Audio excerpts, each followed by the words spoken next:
અંતે અપી અસ્તિ સ્નાણો ચોરભય ઈક્ષણા તથા અમૃતા ઘટાદ્યાહ સિહુ. એક પ્રકારે ગડા વગેરે પદાર્થો છે, જગતના પદાર્થો. અને જેવી રીતે મિથ્યા વસ્તુમાં પણ વ્યવહાર જન્માવાની શક્તિ હોય છે, મિથ્યા વસ્તુમાંથી પણ વ્યવહાર જન્મે છે. એક પ્રકારે આ જગત છે, જગતના પદાર્થો છે, વાસ્તવમાં જ નથી છતાં પણ વ્યવહાર થઈ રહ્યો છે, એટલે એ રીતે ભાષે છે. એટલે ભલે એ મિથ્યા છે છતાં એ ભાષે પણ ખરા અને ક્રિયામાં કુર્વંતુ એ કર્મ પણ કરે. એટલે મિથ્યા પદાર્થ ઉપયોગી ન હોય એવું ના હોય, મિથ્યા પદાર્થોમાં વ્યવહાર ન હોય એવું ના હોય, બધું જ હોય.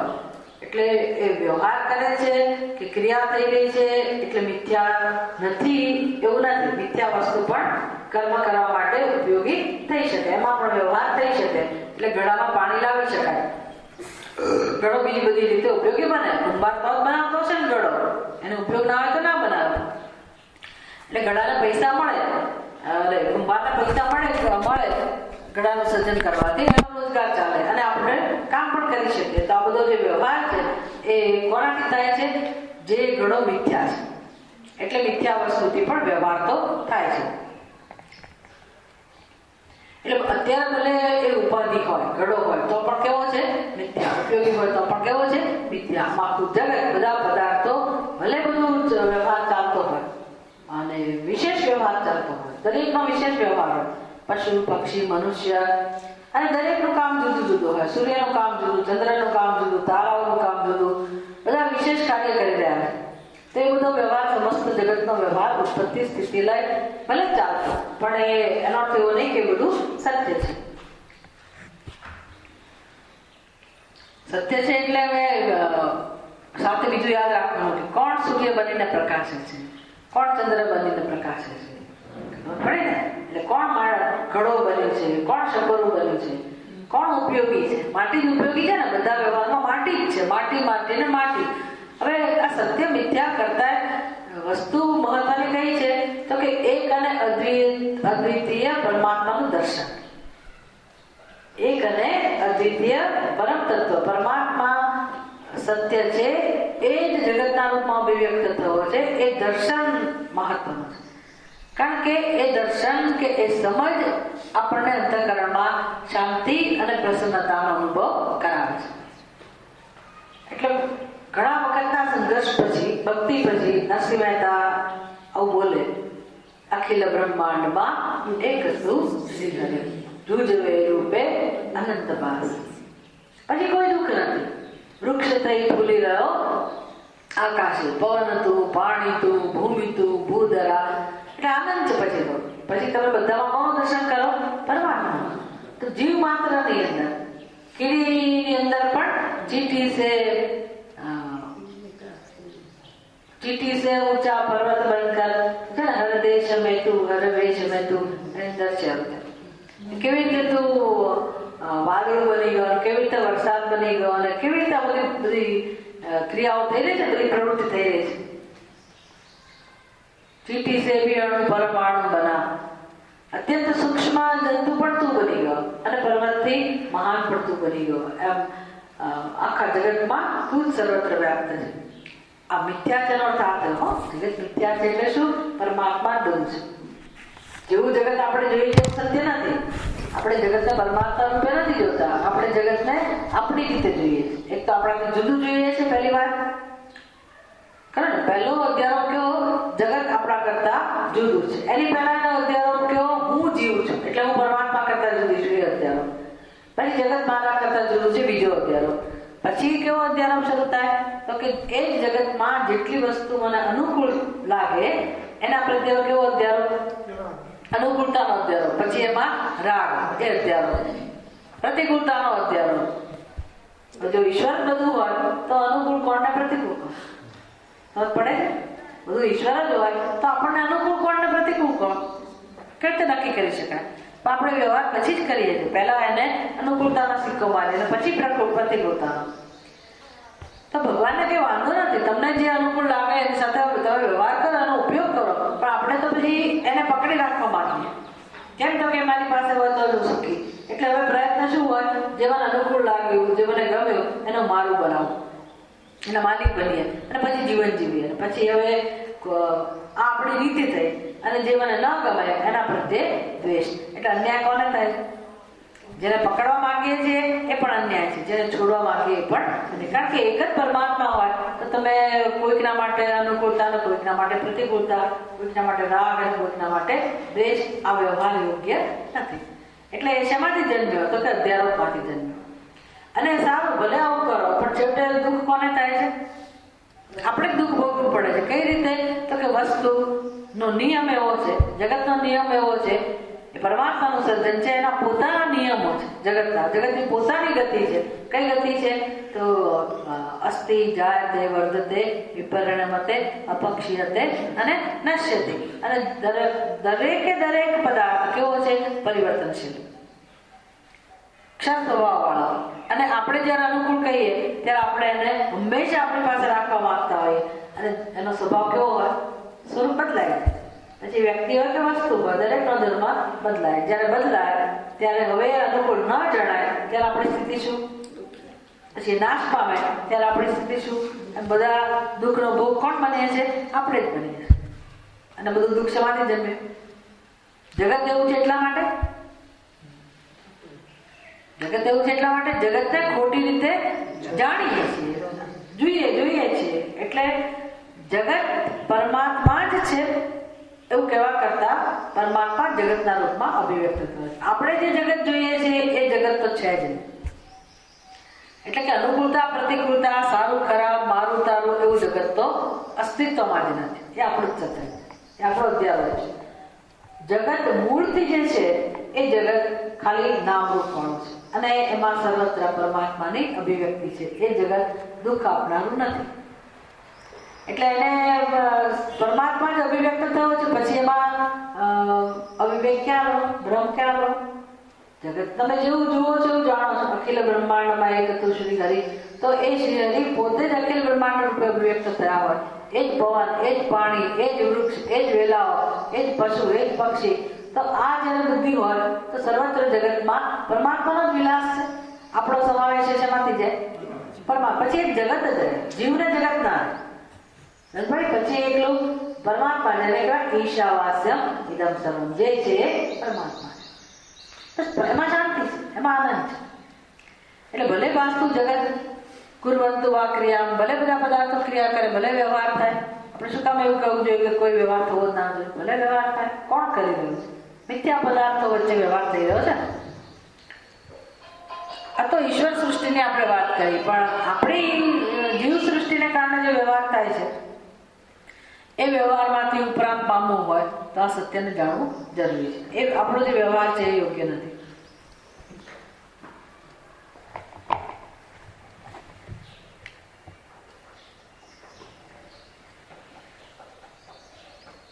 હવે આગળ જે સોપાધિક ભ્રાંતિની વાત કરી હતી ને, ઉપાધિ, સોપાધિક ભ્રાંતિ એટલે એની વ્યાખ્યા કરી હતી કે સોપાધિક ભ્રાંતિ કોને કહેવાય?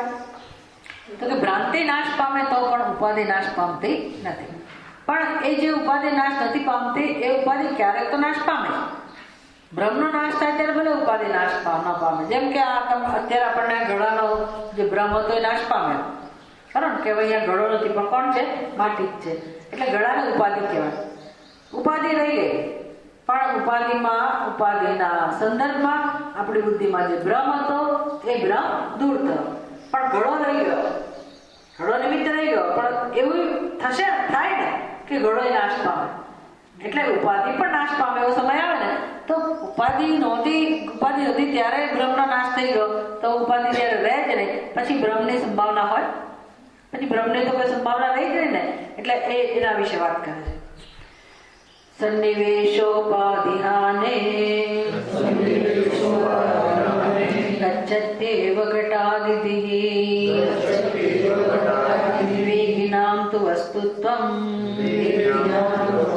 घटादीनां निवर्तते. सन्निवेश उपाधिहाने घटादिभिः गच्छत्येव. સન્નિવેશ ઉપાધિ હાને. સન્નિવેશ એટલે સંઘાત, રચના. એટલે ઘડાને શું કહેવાય? સન્નિવેશ. તો ઘડો જે સર્જાયેલો છે તે એવો ઘડો એ જે ઉપાધિ બન્યો હતો બ્રહ્મ માટે, એ બ્રહ્મને સોપાધિક ઉપાધિ કહેતા હતા. તો એ સોપાધિક બ્રહ્મની જે ઉપાધિ છે જેને સન્નિવેશ કહું તે કોણ? તો કે ઘટાદિદિહી. ઘટાદિદિહી આવો જે ઘડો છે, ઘટ બુદ્ધિ છે જેમાં, એટલે મારી આમાં ઘટ બુદ્ધિ હોય, બધાની આમાં ઘટ બુદ્ધિ હોય આના વિશે કે આ ઘડો છે. આ જે ધી એટલે કે નિશ્ચય કે આ ઘડો છે એ નિશ્ચય ગચ્છતિ એવ થતો રહે છે. આ ઘડો છે એ નિશ્ચય નાશ પામે છે. ક્યારે નાશ પામે છે? સન્નિવેશ ઉપાધિ હાને. હાન એટલે નાશ અને સાત્વિક વિભક્તિ છે. હાને સતી, જ્યારે નાશ થાય ત્યારે. કોનો નાશ થાય?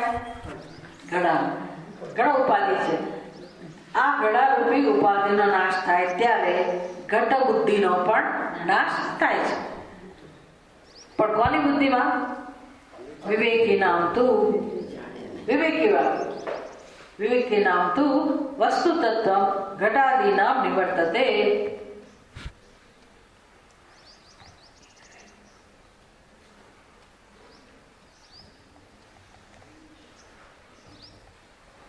વિવેકે નામ તું વસ્તુ તત્વ ઘટાદી નામ નિવર્તતે. એટલે ઘડો તૂટી ગયો ત્યારે શું? વિવેકી નામ તું વસ્તુ તમ ઘટાદી નામ નિવર્તતે ઉપાધિ હાને. જ્યારે ઘડો તૂટી ગયો ત્યારે શું તૂટી ગયું? શું તૂટી ગયું? કશું હતું કે તૂટ્યું?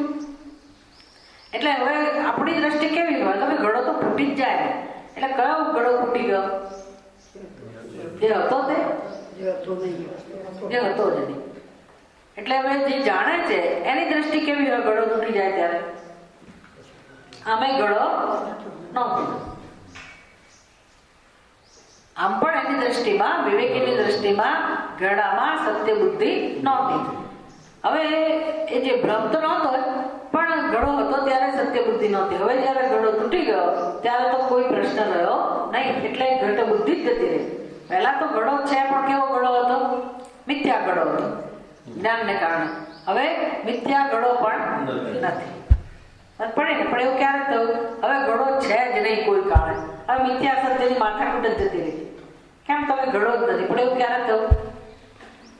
ઘડો તૂટી ગયો ત્યારે. એટલે કે છે કે આ સોપાધિક બ્રહ્મમાં સંપૂર્ણપણે નાશ કામ થઈ ગયું એવું ક્યારે કહેવાય?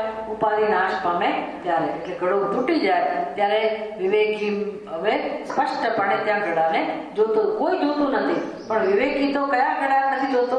જે હતો જ નહીં. પહેલેથી જ એની દ્રષ્ટિમાં ઘડો નહોતો. તો હવે ઘટ બુદ્ધિ જ જતી રહી. પહેલા તો મિથ્યા ઘડો છે એવું તો કહેતો હતો ને વિવેકને કારણે કે આ ઘડો કેવો છે? મિથ્યા. હવે ઘડો છે જ નહીં.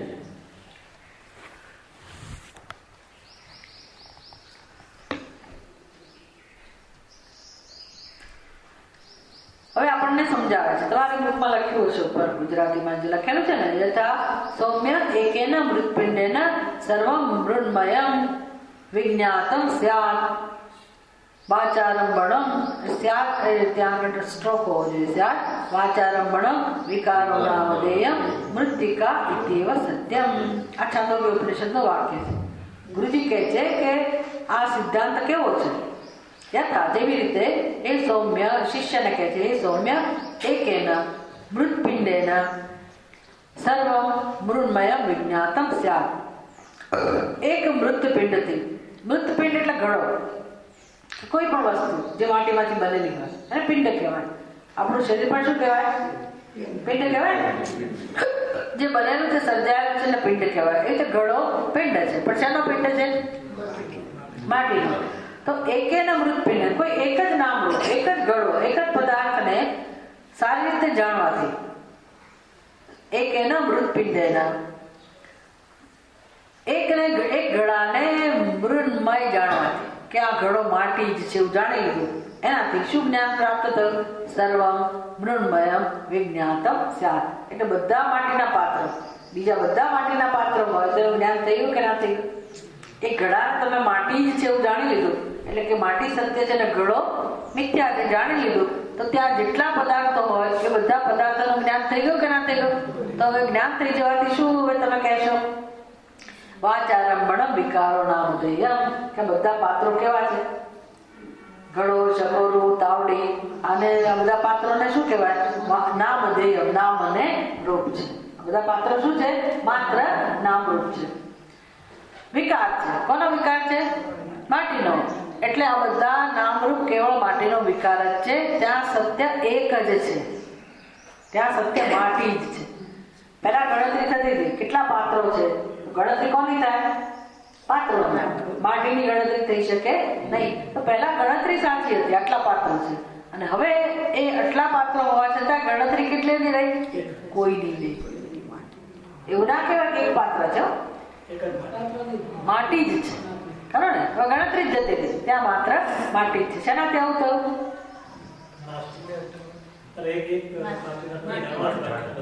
જયારે જાણ્યું કે બધા પાત્રો મૃણમય છે, માટીના જ બનેલા છે, પછી નિર્ણય થયો કે માટી જ છે. પણ બધા પાત્રો માટીમય જ છે, મૃણમય જ છે, એવું જ્ઞાન શેનાથી થયું?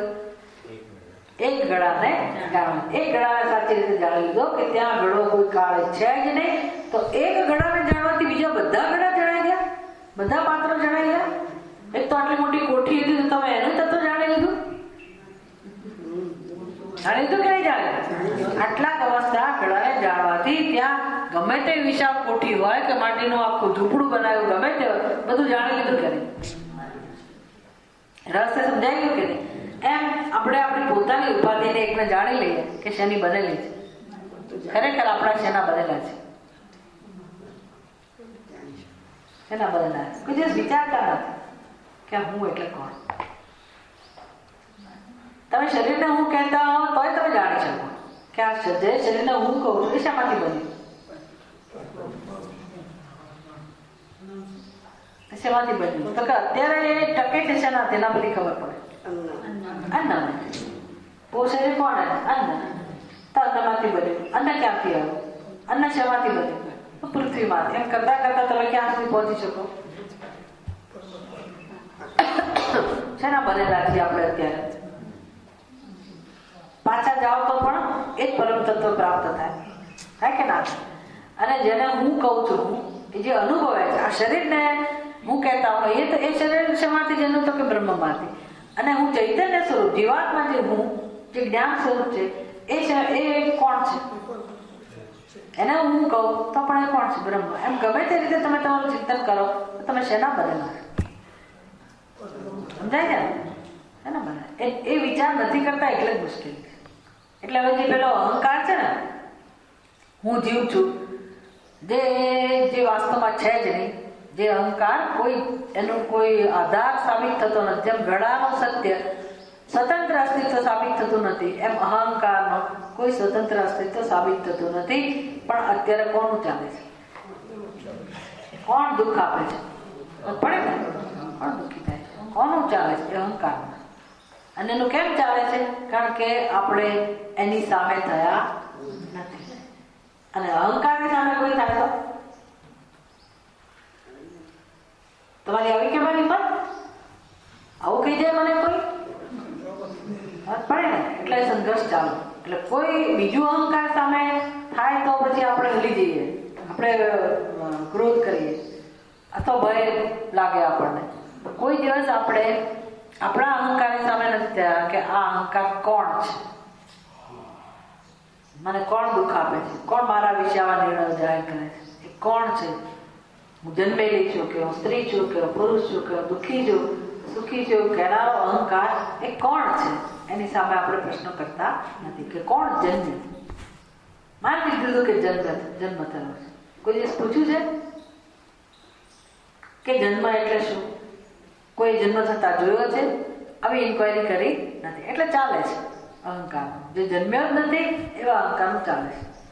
અને ક્યારથી ચાલે છે? જન્મો પડે ને? કોણ દુઃખી કરે છે આપણને? અહંકાર. વ્યવહારમાં એક છે ને મુશ્કેલી. આ અહંકાર છોડે તો હું છોડું, પેલા આમ કરે તો હું કરું. કોઈનો અહંકાર છોડવા તૈયાર છે? એટલે કોણ અહંકાર દુઃખ અપાવે છે? કોણ અહંકાર સંઘર્ષ કરે છે? છે જ નહીં. એટલે મોક્ષનો માર્ગ મળે છે કે નથી મળતો? મોક્ષ શેનાથી પ્રાપ્ત થાય સમજાય છે ને કે આ અહંકારનું અધિષ્ઠાન કોણ છે? એ અહંકાર શું કરે છે? મૂળ કામ તો કે મારા પરમ સ્વરૂપને જણાવવા નથી દેતા, એને ઢાંકીને બેઠેલું છે. એટલે જ્યાં સુધી અહંકાર દૂર ના થાય, વાદળ દૂર ના થાય, ત્યાં સુધી પરમાત્માનું દર્શન હોવા છતાં આપણને થતું નથી.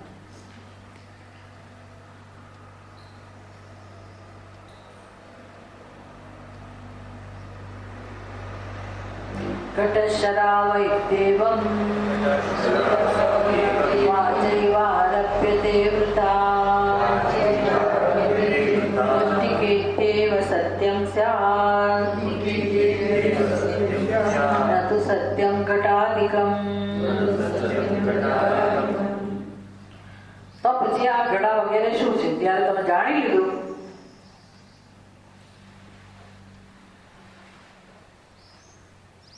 ના, એ તો આપણે બોલ્યા આ શ્લોક આપણે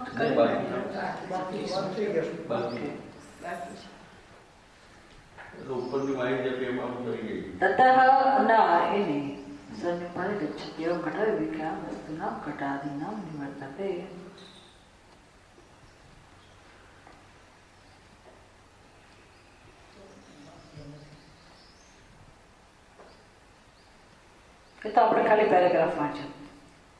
સંસ્કૃત વાક્ય વાંચ્યું ને, યથા સૌમ્ય એકેન મૃત્પિંડેન સર્વમ મૃન્મય સ્યાત્. એ સમજ્યા કે એક નામરૂપને જાણવાથી, એક માટીના પાત્રને જાણવાથી બધા માટીના પાત્રો જણાઈ જાય છે. એટલે કઈ રીતે જણાય છે કે પાત્રો છે જ નહીં અને કોણ છે?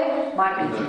એ પ્રકારે એને ધ્યાન એ જ વસ્તુનું વર્ણન કર્યું. ઘટાહ ઘટઃ શરાવઃ ઇતિ એવ વાચા એવ આરભ્યતે વૃદ્ધા. પછી બધા પાત્રો કેવા છે? વિકારો. વિકારો નામધેયમ. ઘટ શરાવ વગેરે શું કહેવાય? નામ અને રૂપ, એને કહેવાય વિકાર. નામ રૂપ બધા વિકાર છે. એટલે ઘડો શું કહેવાય? વિકાર. શરાવ વગેરે શું કહેવાય? વિકાર. વિકાર એટલે શું? કોનો વિકાર? આમ તો માટીનો વિકાર નહીં, માટી જ છે, માટીને પણ છતાંય વિકાર. કોનો વિકાર? તો કે વાણીનો વિકાર. હું મારી વાણીમાં એને સ્થાન આપું છું કે આ ઘડો એટલે વાચારંભણમ, એને વાણીનો માં પ્રયોગ થાય, એ સિવાય એને કોઈ સ્થાન નથી. નહીં તો ત્યાં માટીના વિકારના રૂપમાં ઘડો તો થયો ને પાછો. એટલે વિકારે કોઈ સત્ય નથી. ત્યાં ખરેખર માટીમાં કોઈ પરિણામ આવતું નથી. લાગે છે પરિણામ આવતું હોય, પણ વાસ્તવમાં કોઈ માટીમાં કોઈ પ્રકારે કોઈ પરિવર્તન આવતું નથી. છે તો માટી જ, ત્યાં માટી સિવાય કશું નથી. એટલે હવે છતાંય મને એનો આકાર જણાતો હોય અને હું નામ આપું તો એ બધું ક્યાં છે? મારી વાણીમાં. એને કહેવાય વાચારંભણમ. વાચા એવ આરભ્યતે વૃથા. વૃથા એટલે કે વ્યર્થ, જે સાચો નથી તેને હું વાણી વડે એનો પ્રયોગ કરું છું. અને સત્ય કોણ છે? મૃત્તિકા ઇત્યેવ સત્યમ સ્યાત્. ત્યાં એ ઘડાનું સત્ય તો માત્ર માટી જ છે. નતુ સત્યમ ઘટાધિકમ. એટલે બંને સાથે સાથે કહેવું પડે કે એક જ સાચું છે, બીજું સાચું નથી. જયારે કહીએ કે ઘડો માટી જ છે ત્યારે એનો અર્થ શું થયો? માટી જ છે. ઘડો માટી છે એટલે ઘડો નથી. અને કોણ છે? માટી. એને કહેવાય મૃત્તિકા સત્યમ. માટી સત્ય છે. અને ઘટાધિકમ નતુ સત્યમ. ઘડો વગેરે સત્ય નથી. સત્ય નથી એટલે કયો શબ્દ વાપરીએ છીએ આપણે? એ સત્ય નથી એવું કહેવા માટે. અને સાવ નથી એવું નથી પાછું. ખરું ને? માટી એકલી દેખાતી હોય તો તમારે કેવું પડે? એકલી માટી દેખાતી હોય અને કોઈ આપણને કહે કે માટી સત્ય ને ઘડો મિથ્યા, એવું કહેવાની જરૂર છે?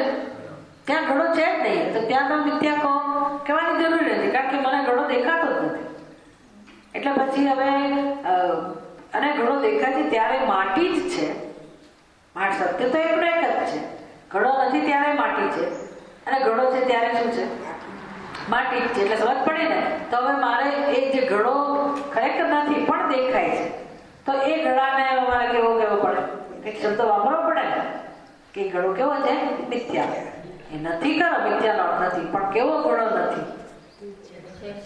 છે છતાં નથી. એટલે મિથ્યા એટલે શું? છે છતાં નથી. તો એને પ્રશ્ન લેવા કરે ઘડો નથી, ઘડો નથી, ઘડો નથી, પણ કયા ઘડાની વાત છે? છે છતાં નથી. એટલે શું થયું? ખરેખર વિચાર કરો ત્યારે ઘડો મળતો નથી, પણ વ્યવહારમાં છે, દેખાય છે ખરો. એના મિથ્યા. એટલે આખું જગત કેવું છે?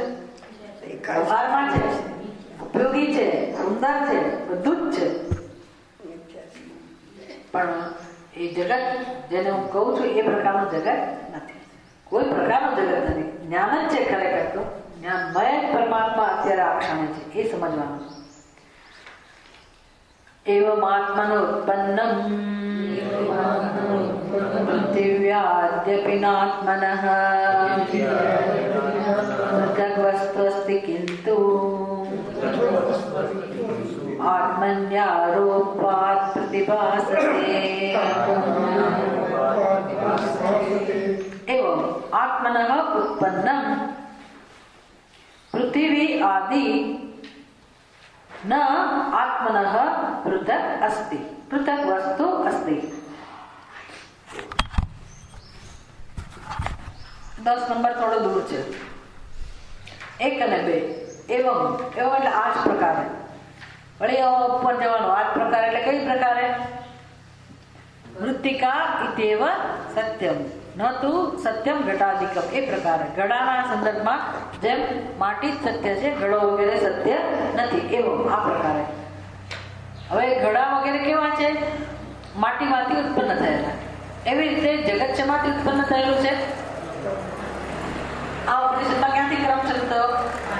સૃષ્ટિ પ્રાગ આત્મા એવ એક આસી. આત્મામાંથી, આમાંથી જગત ઉત્પન્ન થયું. એટલે એ પ્રકારે આત્મન ઉત્પન્ન, આત્માથી ઉત્પન્ન થયું. શું ઉત્પન્ન થયું? પૃથ્વી આદિ. તો પૃથ્વી વગેરે, જળ, અગ્નિ, ક્રમ તમે જાણો. આ બધા પૃથ્વી આદિ અપી, ભલે આત્મામાંથી આ બધા જન્મ્યા હોય. આખું જગત 5 મહાભૂત, સૂક્ષ્મ, સ્થૂળ, પંચીકૃત 5 મહાભૂત, એમાંનું આ કાર્ય આ બધું આત્મામાંથી ભલે જન્મ્યું હોય તો પણ ન આત્મનઃ પૃથક વસ્તુ અસ્તિ. અમારી એક પણ વસ્તુ આત્મા કરતા ભિન્ન નથી. કિંતુ આત્મની આરોપાત પ્રતિભાસતે. તો જગત દેખાય છે કેમ? માટી, ઘડો વગેરે માટીમાંથી જન્મ્યા, માટીમાંથી જ જન્મ્યા, માટી જ છે, પણ એ ભાસે છે. એને આપણે પ્રતિદેવ કહીએ. જેવી રીતે એ જન્મ્યામાં છે માટીમાંથી, પણ સ્વતંત્ર અસ્તિત્વ ધરાવતા નથી. ઘડો માટીમાંથી જન્મ્યો છે પણ સ્વતંત્ર અસ્તિત્વ ધરાવતો નથી ને ભાસે છે. એવી જ રીતે જગત પરમાત્મામાંથી જન્મ્યું છે, પરમાત્મામાંથી જ જન્મ્યું છે. અત્યારે પરમાત્મા જ છે પણ જગતના રૂપમાં એ ભાસે છે. એટલે માટી ઘડાના રૂપમાં ભાસે છે. અને કેમ ઘડાના રૂપમાં ભાસે છે? તો કે ઘડો માટીમાંથી જ જન્મ્યો છે અને માટીથી ભિન્ન નથી. એટલે ઘડો ભાસે છે. ભાસે છે એટલે અર્થ એવો નહીં કે એનાથી સ્વતંત્ર છે. એવી રીતે સમસ્ત જગત આત્મામાંથી ઉત્પન્ન થયું હોવાથી ક્યારે આત્મામાંથી ભિન્ન નથી. આ મહત્વનો શબ્દ છે. ઘડો માટીમાંથી જન્મ્યો પણ માટીથી ભિન્ન નથી. આમ જન્મીને આમ છૂટો પડી ગયો હોય એવું શક્ય.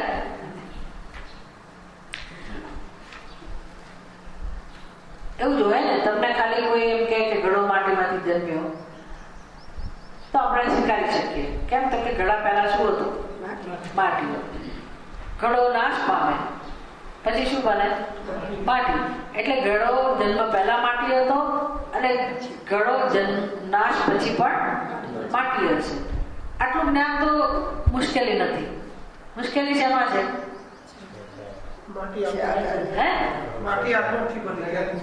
ના દ્રષ્ટાંતની જ વાત કરો. ઘડામાં જ રહો, હમણાં જગત ઉપર ના આવો. ઘડો માટીમાંથી જન્મ્યો એ સમજવું અઘરું નથી. કારણ કે ઘડા પહેલા શું હતું? માટી. ઘડો તૂટી જાય પછી પણ માટી જ છે એટલે એ સમજવું અઘરું નથી કે ઘડા પછી માટી છે અને ઘડા પહેલા માટી. ઘડો છે ત્યારે માટી જ છે. પણ જન્મ પહેલા માટી જ હતો ઘડો અને નાશ પછી માટી જ છે. એમાં કોઈ શંકા રહેતી નથી. પણ અત્યારે એ માટી જ છે અને માટી સિવાય કશું નથી. એ સમજવું અઘરું છે. એ જ સમજવું મહત્વનું.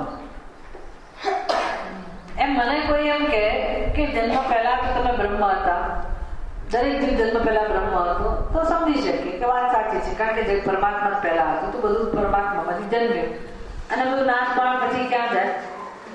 પરમાત્મામાં. એનો સમજી શકાય. અઘરું શું છે?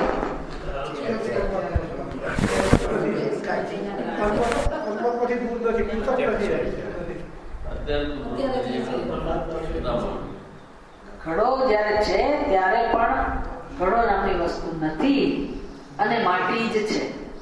ઘડાનું સત્ય માટી જ છે એ સમજવું અઘરું.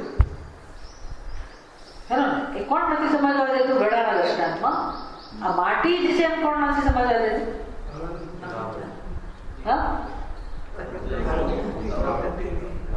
નામરૂપ ખરું કે નહીં? ઘડો માટી જ છે કોણ સમજવા નથી દેતું? નામરૂપ. પહેલા કેમ સમજી શકાય છે? નામરૂપ નથી. ઘડાની પહેલા નામરૂપ નહોતા એટલે માટી છે દેખાય છે, અને પછી પણ માટી દેખાય છે, નામરૂપ નથી. અત્યારે મને કોણ માટી વધતા કશું નથી એ કોણ નથી સમજવા દેતું? નામ અને રૂપ. વિચાર કરવાથી સમજી શકાય છે કે ત્યાં નામરૂપનું સ્વતંત્ર અસ્તિત્વ નથી. તો પહેલા એ નહોતું, પછી એ નથી, અત્યારે દેખાય છે તો પણ નથી જ એના તત્વનું જ્ઞાન. પરમાત્મામાંથી જગત જન્મ્યું સમજી શકાય. પછી પણ ક્યાં જાય? પરમાત્મા સમજી શકીએ. પણ જયારે જગત છે ત્યારે પણ પરમાત્મા સિવાય કશું નથી એ સમજવું અઘરું છે ને? અને એ જ કામનું છે ને. પહેલા બ્રહ્મથી એમ શું લેવા દેવા? પછી બ્રહ્મ રહેશ. અત્યારે મારા દુઃખની વાત કરો, અત્યારે મને દુઃખમાંથી મુક્ત કરો, અત્યારે બંધનમાંથી છોડાવો. એવું કોઈ ઉપાય છે? એ ઉપાય બતાવો તો કામનો. બાકી હું બ્રહ્મ છું મુશ્કેલ થઈ જાય. પહેલા હું બ્રહ્મથી હોઈશ, અત્યારે શું? અત્યારે તમારી હાલત જુઓ.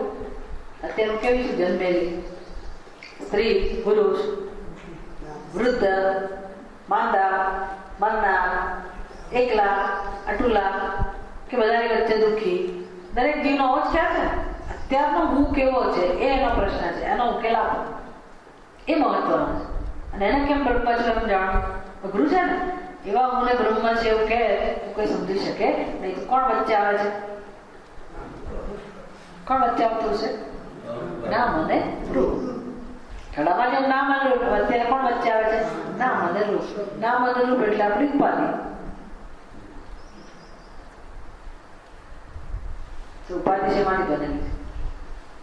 ઇન્ક્વાયરી કરીએ કે ઉપાધિ છે નહીં બનેલી છે. પાંચ મહાભૂત નું ઉત્પત્તિ જમાથી થઈ. એ બધો જવાબ આપણે સમજીએ તો અત્યારે આ ક્ષણે પણ આપણે શું છીએ? તો પછી બાકી બધું શું કહેવાય? અધ્યારો. પોતાના સ્વરૂપ ઉપરનો અધ્યારો. એટલે દુઃખનું કારણ કોણ છે? અધ્યારો. અધ્યારોનું નિમિત્ત કોણ છે? તો કે વળી પાછી ઉપાધિ, નામ અને રૂપ. એટલે કઈ ઉપાધિ? જે છે જ. એટલે ઉપાધિનો આધાર કોણ છે? નામ રૂપનો આધાર કોણ છે? વ્યષ્ટિ સમષ્ટિ પછી રહેતું જ નથી. નામ માત્ર, રૂપ માત્ર, નામ રૂપ માત્રનો આધાર કોણ છે? હવો, વાસુ અને પ્રિય. બીજા શબ્દોમાં કહીએ તો નામ રૂપનો આધાર ચૈતન્ય, જ્ઞાન જ છે. અને એ તો અનુભવાય કે ના? કોઈ જ્ઞાન અનુભવની વસ્તુ ન હોય અને તમે એવા જ્ઞાનની વાત કરતા તો જુદી વાત છે. જ્ઞાનનો અનુભવ છે કે નહીં? કેવા રૂપમાં છે? તો કે એ જ હુંના રૂપમાં અનુભવાય છે. હુંના રૂપમાં જ અનુભવાય છે. ની અંદર છું આવી ગયો, છુંની અંદર હું આવી ગયો, સચ્ચિતના રૂપમાં જ અનુભવાય. હવે એના ઉપર તમે આ નામ રૂપનો અધ્યારોપ ના કરો તો એ કેવું હોય? માટી ઉપર ઘડાનો અધ્યારોપ ના કરો કે આ માટી ઘડો નથી એમના અધ્યારોપનો અપવાદ કરો. ખરું? માટીને ઘડો કેવો એમના અધ્યારોપ. પણ તમે માટીને ઘડો ના કહો, ઘડો છે ત્યારે માટીને માટી જ સમજો. એનો અર્થ ઘડા ઉપર અધ્યારોપ નથી કરતા. એમ હું પોતાને બ્રહ્મ છું અને બ્રહ્મ જ સમજુ. હું મનુષ્ય છું, સ્ત્રી છું, પુરુષ છું, એ બધા અધ્યારોપ ના કરો તો હું બ્રહ્મ જેવી છું એવી જ હું પોતાને સમજુ. સમજી શકું કે નહીં? તો હવે શેનો અનુભવ રહે? બ્રહ્મ જેવું છે ને, બ્રહ્મનો અનુભવ કેવો હોય? બ્રહ્મનો અનુભવ કેવો હોય? બ્રહ્મ જેવું હોય એવું જ્ઞાન, ચૈતન્ય, કોઈ વૃદ્ધિ નહીં, સ્વયં પ્રકાશ જ્ઞાન. એમાં કઈ મારે કરવાનું નથી. એ હોય તો મુશ્કેલી કે મને 24 કલાક બ્રહ્મની અનુભૂતિ થયા કરવી જોઈએ. તો વળી પાછું મારે મશીન ચાલુ રાખવું પડે. હમ બ્રહ્માસ્મિ, હમ બ્રહ્માસ્મિ. પછી એવી જરૂર હતી નથી. બ્રહ્માની પહેલા જ અનુભવાય છે. કામ થઈ ગયું એટલે બુદ્ધિને કેટલી શાંતિ. હવે શું શ્રમ કરવાનો? પછી કશાની જરૂર ના પડે, જપ કરવાની પણ જરૂર ના પડે. સમજ્યા? બરાબર. પછી બ્રહ્મનું ધ્યાન કરવું ને એવું બધું ના પડે. અત્યારે પણ બ્રહ્મનું ધ્યાન કરી રહ્યા છે એટલે સમજાય. પછી કોઈ તમારે બોજો રહેતો નથી, પછી કરવાનું રહેતું. एवं आत्मन उत्पन्न पृथ्वी आदि आत्मन पृथक न वस्तु अस्ति किंतु आत्मनि आरोपात प्रतिभासते. દેખાય કેમ છે?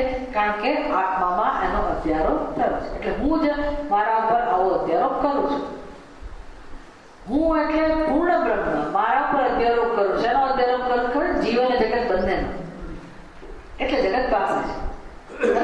પ્રક્રિયા ખબર પડી ગઈ ને? જીવ જગત નો અધ્યારોપ થાય છે. આપણો એકલાનો અધ્યારોપ નથી થતો. મારો અધ્યારોપ કરું છું અને જગત નો અધ્યારોપ આપોઆપ થઈ જાય છે. જેવો હું એ પૂર્ણ બ્રહ્મ ઉપર હું દેહ જેવો અધ્યારોપ કરું એટલે આખું વિશ્વ મારી સામે છે કે નથી? જયારે ઉપાધિમાં અહંભાવ હોય ત્યારે આખું જગત છે કે નહીં? તો જગત મારા માટે એ વિશ્વ પરમાત્માની સૃષ્ટિ હવે મારા માટે શું બની ગયું? મારાથી ભિન્ન જગત. બન્યું કે નહીં? એ ક્યારે મારાથી ભિન્ન જગત જણાય છે?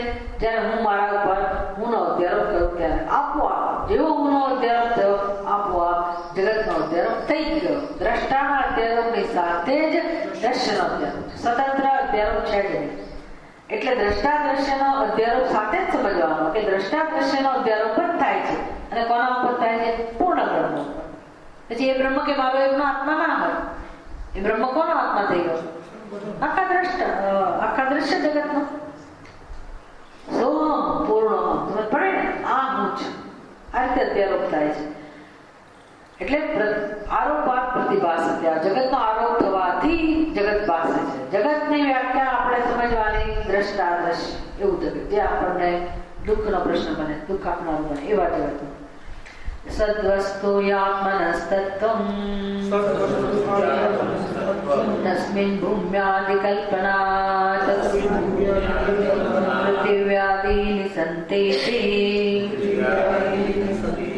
ભાસતે તત્તદિન્દ્રિયૈ. હવે કહે છે કે એ કેમ સમજવું? માટી તો ફટાફટ બધા પાત્રોમાં દેખાય, જગતના નામ રૂપમાં પરમાત્મા જલ્દી દેખાય. કેમ સમજવું? તો કે સદ્વસ્તુ હિ આત્મનઃ તત્વમ. આમાં તમે એવી રીતે સમજી શકો કે ભાઈ આત્માનો ધર્મ શું છે? જેમ માટીનો ધર્મ તમે જાણો છો કે માટી કોને કહેવાય જાણીએ છીએ ને, એમ આત્માનો ધર્મ શું હોય? તો કે સદ્વસ્તુ સત હોવું એ આત્માનો ધર્મ છે. આત્મનઃ તત્વ. હવે તસ્મિન ભૂમ્યાદિ કલ્પના, ભૂમિ વગેરેની કલ્પના કોણે કરી? આત્મા જ કરે ને. એટલે તમે કોને ઘડાની કલ્પના કોના ઉપર થઈ? માટી ઉપર. એમાં જીવની કલ્પના કોના ઉપર થઈ? આત્મા ઉપર. તો એ જગતની 5 મહાભૂતની કલ્પના પણ કોના ઉપર થઈ? આત્મા ઉપર. તો જેના પર કલ્પના થઈ હોય એનો જ ગુણ આવે ને કલ્પિત પદાર્થમાં. એમ તમે જેની કલ્પના કરી એમાં આ આત્માનો જે સ્વભાવ છે એ હોવો જોઈએ. તો આત્માનો સ્વભાવ તમને ખબર હોવી જોઈએ. આત્માનો સ્વભાવ શું છે? હોવું ને પાસવું. જગતના દરેક પદાર્થમાં આ ઘડો છે, આ ઘડિયાળ છે, આ સમય છે, બરાબર? કોઈ પણ જેનો પણ અનુભવ કરો દરેક વસ્તુમાં આ છે, આ છે, આ છે એ હોય કે ના? આ જેને સંસ્કૃતમાં કહેવાય હવા, ગુજરાતીમાં હવા પણ ભાષા પણ, સંસ્કૃતમાં શું કહેવાય? સત અને ચિત અથવા અસ્થિ અને ભાતિ. એટલે હવે પરમાત્મા ઉપર કલ્પના થઈ હોવાને કારણે, આત્મા ઉપર કલ્પના થઈ હોવાને કારણે પૃથ્વીવાદીની સંતિ ઇતિ ભાસતે. એટલે પૃથ્વી વગેરેનો આપણને અનુભવ કેવી રીતે થાય છે? પૃથ્વી વગેરે કેવી રીતે ભાસે છે? ભાસે છે એની અંદર જ આવી ગયો કે આ પૃથ્વી છે, ભાસે છે. ભાસે છે કોને કારણે? ભાસવાપણો કોનો ધર્મ છે? આત્માનો. અને એ ક્યાં દેખાય છે? પૃથ્વીમાં. તો બધી વસ્તુમાં દેખાય છે ને કે બધી વસ્તુમાં ભાસવાપણો તો છે. તો દરેક કલ્પિત પદાર્થ છે તે તત્ત ઇન્દ્રિય. એટલે હવે આંખોથી રૂપ દેખાય છે, દેખાય છે. તો એ દેખાવું હોવાપણું હોય તો જ દેખાય ને. એટલે ભાસવાપણું એ આંખો વડે દેખાયું. પછી મને સંભળાય છે તો સાંભળવાપણું એમાં ભાષાપણું આવી ગયો ને. કાનથી સંભળાય છે, આંખથી દેખાય છે. એમ ભાસવાપણું છે. ભાસવાપણું કોનો ધર્મ છે? કે જ્ઞાન. ભાસવાપણું એટલે જ્ઞાન, સત અને ચિત્ત. અને આખા જગતમાં જેનો પણ અનુભવ કરો, એ જે ઇન્દ્રિયોથી જેનો અનુભવ થાય છે, એ અનુભવમાં ઇન્દ્રિયો અનુભવ કરનાર છે, એમાં ભાષાપણું છે. જગતના વિષય અનુભવ છે, એમાં પણ ભાષાપણું. એ ક્યાંથી આવ્યું? જે અનુભવમાં ભાષાપણું છે, આંખોએ જોયું, કાને સાંભળ્યું, કાને શબ્દ સાંભળ્યો, રસ જીવાય રસ ચાખ્યો, બરોબર? એનું જ્ઞાન છે કે નહીં? એટલે આ બધા વિવિધ વિષયોનું જ્ઞાન છે, એ જે ઇન્દ્રિયોથી થાય છે, એમાં એ જ્ઞાન છે. કોનો સ્વભાવ છે? હવાપણું જેટલું જ્ઞાન છે ને, હવાપણું ભાષાપણું જે આપણે સતત જ્ઞાન થાય છે, એનામાં જ પરમાત્મા. એટલે બધામાં એક હવાપણું જે છે એ પરમાત્માની જ અભિવ્યક્તિ છે. ખાલી તમને એવું લાગે છે કે મેં આ જોયું, અને આપણે એને રૂપ કહીએ છીએ. જે રૂપ કહીએ એમાં પણ શું છે? હવાપણું ને ભાષાપણું. જેને શબ્દ કહીએ એમાં પણ શું છે? હવાપણું ભાષાપણું. ચાખીએ એમાં પણ શું છે? હવાપણું ને ભાષાપણું. તો તમારો કયો અનુભવ એવો છે કે જેમાં હવાપણું ભાષાપણું ન હોય? આમ સર્વત્ર કોણ છે? દ્રષ્ટાનો સ્વભાવ એટલે પણ હવાપણું ભાષાપણું. દ્રશ્યનો સ્વભાવ એટલે પણ શું? હવાપણું ભાષાપણું. તો બધા નામ રૂપે હવાપણું ભાષાપણું ઉછીનું લીધું છે કે નહીં? એટલે બધા પાત્રોએ માટીનો ધર્મ ઉછીનો લીધો છે કે નહીં?